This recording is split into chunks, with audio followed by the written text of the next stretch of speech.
ಅಮೆರಿಕಕ್ಕೂ ಕೂಡ ಇದೀಗ ಇರಾನ್ನ ಸಮರದ ಬಿಸಿ ತಟ್ಟಿದೆ. ಅಮೆರಿಕದಲ್ಲೂ ಗ್ಯಾಸೋಲಿನ್ ಅನಿಲದ ದರ ಹೆಚ್ಚಳವಾಗಿದೆ.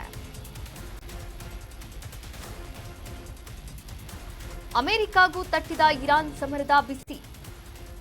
ಅಮೆರಿಕದಲ್ಲೂ ಗ್ಯಾಸೋಲಿನ್ ಅನಿಲ ದರ ಹೆಚ್ಚಳವಾಗಿದೆ. ಪ್ರತಿ ಗ್ಯಾಸೋಲಿನ್ ಅನಿಲದ ದರ $4.02ಗೆ ಏರಿಕೆಯಾಗಿದೆ. ಕಳೆದ 4 ವರ್ಷಗಳಲ್ಲೇ ಗರಿಷ್ಠ ಮೊತ್ತಕ್ಕೆ ಏರಿಕೆಯಾಗಿರೋದು. ಅಂದರೆ ಈ ಬಾರಿಗೆ ಯುದ್ಧಕ್ಕೂ ಮುನ್ನ ಪ್ರತಿ ಗ್ಯಾಸೋಲಿನ್ಗೆ $3 ಇದ್ದಿದ್ದಂತಹ ಒಂದು ತಿಂಗಳ ಅವಧಿಯಲ್ಲಿ $4.02ಗೆ ಹೆಚ್ಚಳವಾಗಿದೆ ಗ್ಯಾಸೋಲಿನ್. ಅಮೆರಿಕಕ್ಕೂ ಕೂಡ ಇರಾನ್ ಮತ್ತು ಇಸ್ರೇಲ್ ವಾರ್ನ ಸಮರದ ಬಿಸಿ ತಟ್ಟಿದೆ.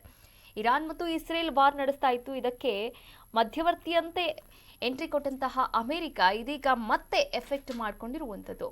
ಈಗಾಗಲೇ ಹಾರ್ಮುಜ್ ಜಲಸಂಧಿ ತನ್ನ ದೇಶಕ್ಕೆ, ತನ್ನ ರಾಷ್ಟ್ರಕ್ಕೆ ಈಗಾಗಲೇ ಬಂದ್ ಆಗಿರುವಂಥದ್ದು. ಆದರೆ ಇದೀಗ ಈ ಎಲ್ಲ ಯುದ್ಧದ ಎಫೆಕ್ಟ್ನಿಂದ ಪ್ರತಿ ಗ್ಯಾಸೋಲಿನ್ ದರದ ಅನಿಲದ ದರ $4.02ಗೆ ಏರಿಕೆಯಾಗಿರುವಂಥದ್ದು. ಕಳೆದ 4 ವರ್ಷಗಳಲ್ಲೇ ಗರಿಷ್ಠ ಮೊತ್ತಕ್ಕೆ ಏರಿಕೆಯಾಗಿದೆ ಅಂದರೆ ಈ ಯುದ್ಧದ ಸಮಯದಲ್ಲಿ ಅಂತ ಹೇಳಬಹುದು.